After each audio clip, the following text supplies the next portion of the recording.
said, "Oh, at least read what Agnew said." So he had a stack of clippings.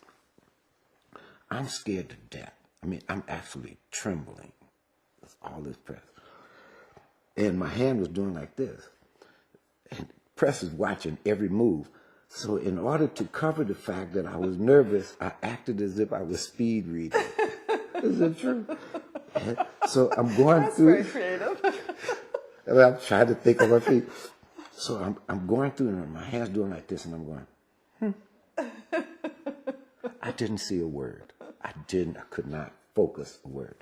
So I told him, he said, that's enough. I read enough. I didn't even know. I couldn't even read this stuff. So we sit down, microphone dripping off the table.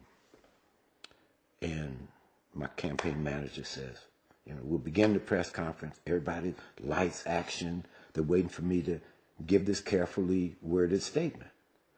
I'm really not a radical. I'm this kind of stuff, And I said, I have no statement. I'm prepared to answer any questions that you have.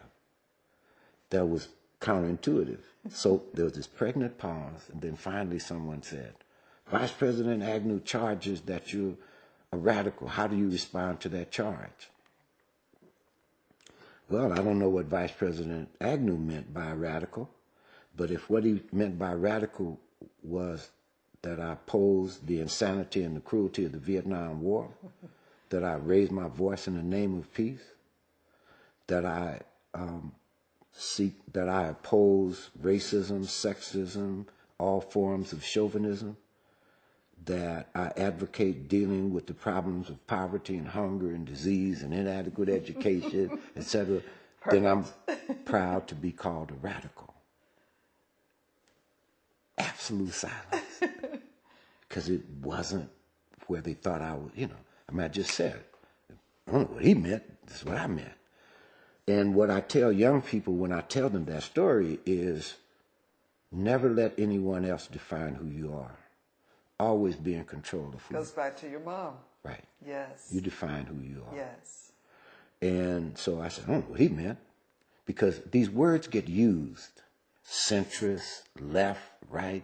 As if some kind of way there's a great consensus about what these words mean. And it's always in the eye of the beholder. So that was my first statement. Pregnant pause.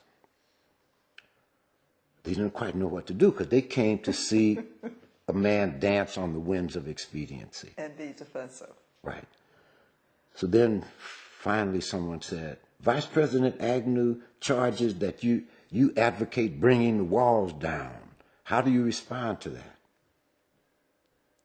If Vice President Agnew, in the course of his busy schedule, had taken the time to understand my remarks in context, he would have learned that what I said was, we built walls very high and very thick in this country among the races, the classes, the sexes, the generations, and even the religions.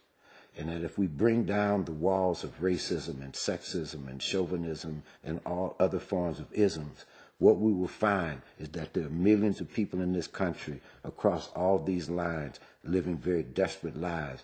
And if we mobilize the oppressed, that we can change America and change the world. So yes, sir, I do advocate bringing the walls down, the walls of racism, sexism, other forms of chauvinism. Last question. Nobody asked me another question. I wonder why.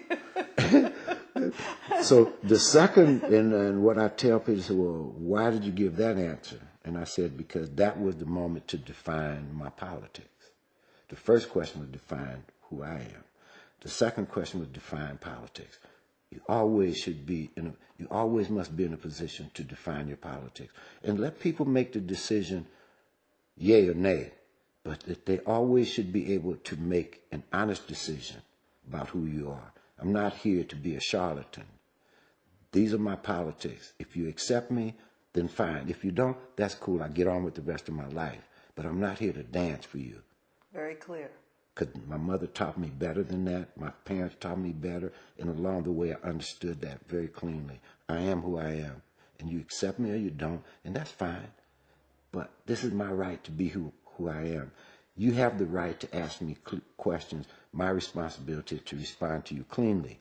so that you then can make a clear decision, so that you never can say you flew under false colors.